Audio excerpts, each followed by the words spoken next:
تو ایک روز قارون بڑی آرائش اور ٹھاٹ سے اپنی قوم کے سامنے نکلا۔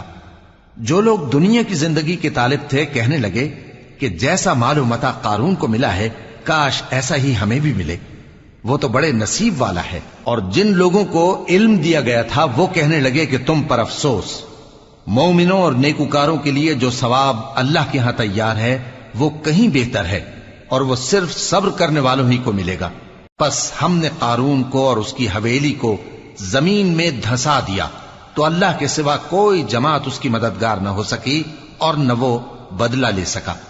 اور وہ لوگ جو کل اس کے رتبے کی تمنا کرتے تھے صبح کو کہنے لگے ہائے شامت، اللہ ہی تو اپنے بندوں میں سے جس کے لیے چاہتا ہے رزق فراخ کر دیتا ہے اور جس کے لیے چاہتا ہے تنگ کر دیتا ہے۔